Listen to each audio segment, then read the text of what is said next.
they missed. It was the last one, and when he came on, he didn't impress, did he, with some of the shots he had at the goal. But yeah, I mean, it always falls down to somebody to miss the penalty, and unfortunately it was him. Great penalties.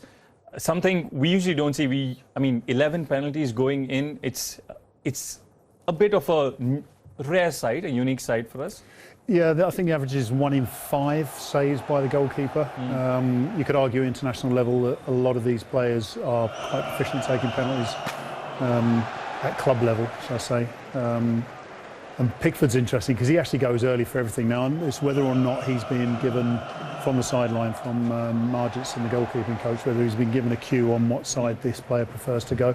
This was that was nice, and it was a glance back at Pickford afterwards, which kind of said 1-0, but obviously Pickford had the last laugh. But the quality of the penalties in this, all bar one, top draw.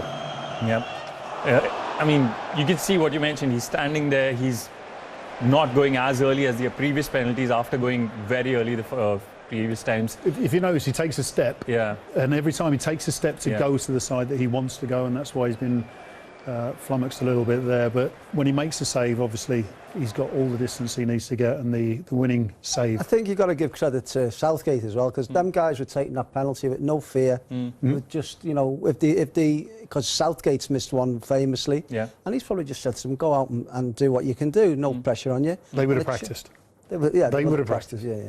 There's a common belief in football that you can't practice the reality of a penalty shootout because of the pressure, the situation, which is nonsense. England will have practiced a lot. That's probably why they won the shootout against Colombia and won this one today as well, because Switzerland, bar one penalty, were very, very good. England had to be one penalty better.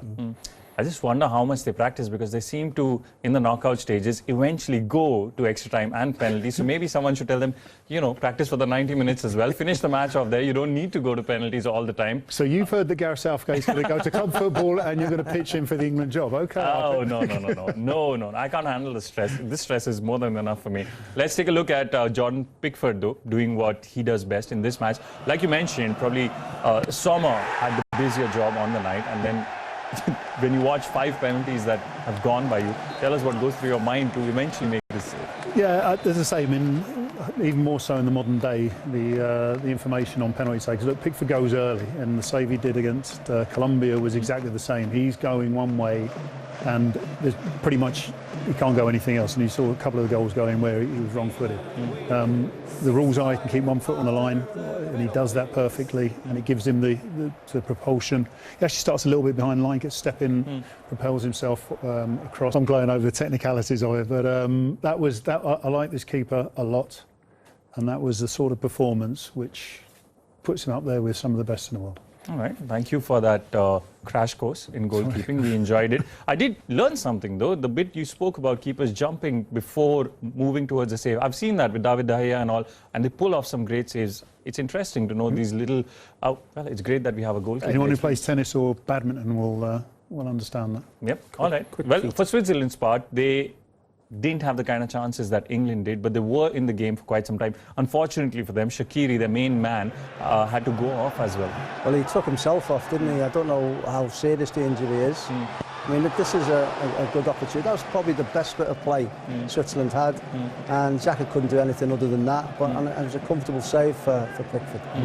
Yep, like we mentioned, not enough clear-cut chances for Switzerland. They did come close a couple of times, but England pretty much dominating that factor in terms of attempts on goal. Just to remind you of what has happened in the UEFA Nations League finals till now, Portugal and Netherlands making it to the finals. Switzerland and England have finished the third place match, albeit a little later than we expected. England eventually winning on penalties 6-5. But remember, the big one, the final between Portugal and Netherlands, kicks off at 12:15 a.m. We're supposed to have a nice long break, but England seems to have run into a break a little bit, David. And it was worth it. As long as England got third place, it was worth the wait. And to see Jordan Pickford take a penalty, I'm not sure how long we'll have to wait before that happens again, but I told you England were going to win. Didn't say how. No, he's right, absolutely, yeah. I should be more patriotic, shouldn't I? Yeah, I think you would have just preferred that they did it much easier. And we've seen 2 matches where England have created enough chances but have not been as cutthroat as you'd probably prefer them to To be be. fair, they've drawn both games.